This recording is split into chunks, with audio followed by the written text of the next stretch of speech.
You're always watching those power shifts in D.C., and there's this really interesting push and pull happening right now. It's all about tariffs. Who gets the final say? Yeah, that's right. That's really the heart of what we're digging into today. And for anyone keeping tabs on, the politics, but also the economic side of things, this feels pretty significant. Oh, absolutely. The power to slap on tariffs, that carries, well, huge economic weight. Domestically and globally, too. Right. So any move in Congress to kind of reshape that authority, that definitely needs a closer look. Exactly. And I imagine for people tracking the economy, this kind of legislative pushback probably makes sense. Concerns about like unpredictability. That's likely a big part of it. Unilateral tariffs, they can, really mess with supply chains, hike up costs. Doesn't really matter who's in the White House. Those impacts are real. So for this deep dive, we're looking at some material from a Ring of Fire YouTube transcript. Gets into this proposed legislation, trying to put the brakes on presidential tariff power. And what jumped out at me right away was the bipartisan nature of it. Kind of unusual. That is a crucial point, yeah. I mean, when you see someone like Republican Senator Chuck Grassley and Democratic Senator Maria Cantwell sponsoring the same bill, Yeah. it signals maybe a real rethinking, across the aisle, at least on this specific presidential power. It makes you wonder what economic points they're agreeing on. Okay, so let's get into the nuts and bolts then. What's this legislation actually trying to do? So the main goal, based on the transcript, is really to rein in the president's ability to just enact tariffs on their own. Okay. It would basically require Congress to sign off before any new tariffs go into effect. That'd be a pretty big change from how things work now, where the president has a lot of leeway. And it's not just those two, Grassley and Cantwell, is it? The transcript mentions some other pretty prominent Republicans getting on board in the Senate. That's right. It's a significant list. So beyond the initial two, you've got 6 more Republicans who signed on. Wow. Who are we talking about? Mitch McConnell. McConnell. Seriously. Yeah. Given his usual views on executive power, that's interesting. It is. And Jerry Moran, Todd Young, Tom Tillis, Lisa Murkowski, and Susan Collins, too. Huh. So, as the commentator in the video points out, that level of GOP support, plus if the Democrats vote as a bloc, well, it could actually pass the Senate, makes you think, what are the specific worries pushing that many Republicans together on this? That is some serious bipartisan action. You don't see that every day, especially on something with such clear economic weight. Yeah. And isn't there a similar thing happening over in the House? Yes, exactly. Representative Don Bacon, he's a Republican, introduced what they call companion legislation over there. Okay. So you've got parallel tracks. It shows there's interest in both chambers in tackling this presidential tariff thing. Definitely bumps up the odds of something eventually getting to the president's desk. But, Capitol Hill, there's always a potential snag somewhere, right? Always. And it sounds like, in this case, the roadblock might be the Speaker of the House. Precisely. The transcript says Republican Speaker Mike Johnson has, repeatedly said he trusts Donald Trump's judgment on the economy. And he's basically signaled that this bill, the one to curb tariff powers, it's probably not even getting a vote in the House while he's Speaker. Dead on arrival, maybe? So, wow. Even with that Senate coalition, the House bill could just stall out because of the Speaker. Classic D.C. gridlock. Yep. But the video transcript brought up something else about potential shifts, political pressure maybe changing things. Yeah, this part was fascinating. It brings in this idea of like a future catalyst.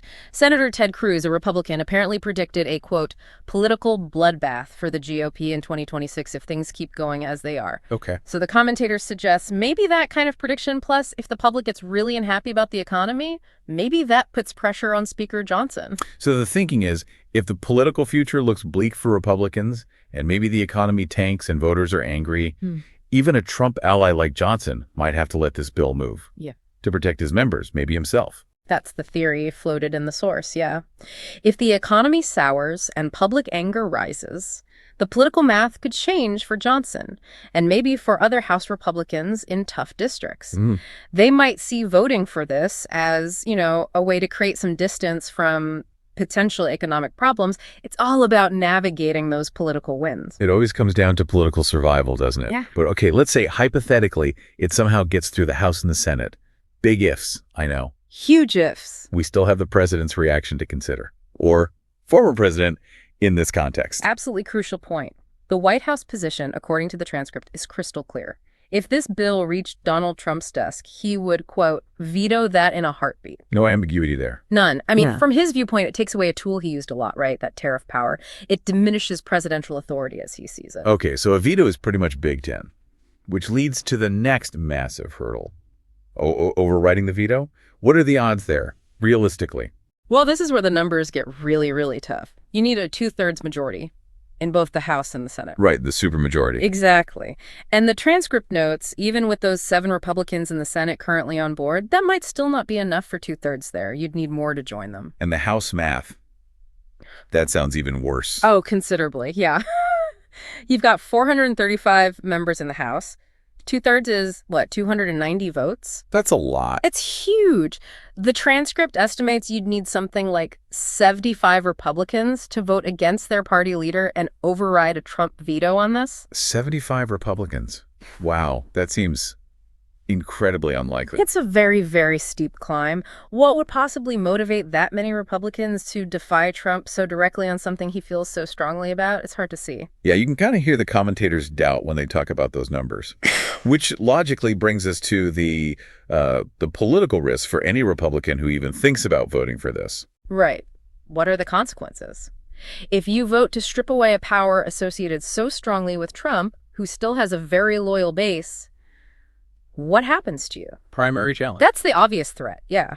The commentator mentions Trump potentially backing primary opponents against Republicans he sees as, disloyal. But the commentator also pushed back on that a bit, didn't they? Yeah. Questioning how effective Trump could really be if he's trying to target dozens and dozens of Republicans at once. That's a really important nuance. Sure, Trump's endorsements have mattered in primaries, but trying to coordinate and fund effective challenges against, say, 75 or maybe even close to 100 incumbents. That's spreading yourself thin. Exactly. Resources, attention, it gets diluted. The commentator suggests maybe if enough Republicans band together on this, it actually provides some safety in numbers against those primary threats. And there was another angle, too, the public's view of Trump himself. Mm-hmm. Maybe his endorsement doesn't pack the same punch if the public is unhappy.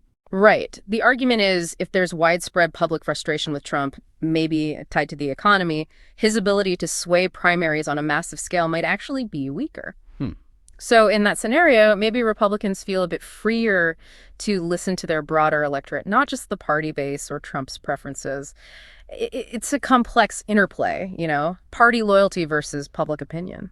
It really paints a picture of Republicans caught between a rock and a hard place on this, which leads to the commentator's own kind of conflicted feelings about the whole thing. Yeah, that was interesting. The commentator says basically they want Democrats to win in 2026. That's their political preference. Okay. But they're also worried about potential economic chaos between now and then if Trump were president again with unchecked tariff power. So a conflict between long-term political goals and short-term economic fears. Exactly, which leads them to this kind of surprising conclusion. They'd actually prefer current Republican leaders to step up and limit Trump's power now, even though that goes against their usual partisan rooting interests. Wow. Policy concerns trumping partisanship, at least in that thought experiment. It highlights how sometimes specific issues, especially big economic ones, can scramble the usual political lines. But the commentator wasn't exactly holding their breath waiting for Republicans to act, were they? No, definitely not. The conclusion was pretty blunt. Deep skepticism about whether Republicans have the, quote, conscience, a brain, and a spine to actually do it. Ouch. Yeah.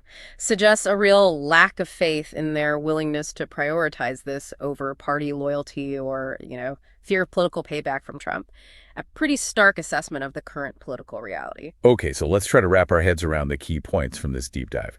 We've got this notable, kind of rare bipartisan push in the Senate, aiming to claw back some tariff authority for Congress. Driven, it seems, by worries about economic stability, but hitting a wall, potentially, in the House because of Speaker Johnson's loyalty to Trump's approach. And even if it somehow cleared Congress, a presidential veto seems almost guaranteed. Followed by the incredibly difficult task of overriding that veto. The math, especially in the House, just looks really daunting right now. Needs that 2/3 supermajority. And layered on top of all that is the political tightrope walk for Republicans, risking Trump's anger in primary challenges versus maybe responding to broader public concern, or potential future political shifts. It's a real tangle of competing pressures, which leaves us and you listening with a big question to think about. Right. Given everything we've discussed, the economic stakes of tariffs, the political dynamics, the institutional friction, what do you think are the most likely outcomes here? What does the future hold for presidential trade power? Yeah. How does this balance between the White House and Congress actually play out? And how much does public opinion ultimately sway these high-stakes debates? Something to chew on. Definitely. Hopefully this deep dive gives everyone a clearer framework for following these discussions as they continue, because you know they will. Trade policy, executive power, these aren't going away anytime soon.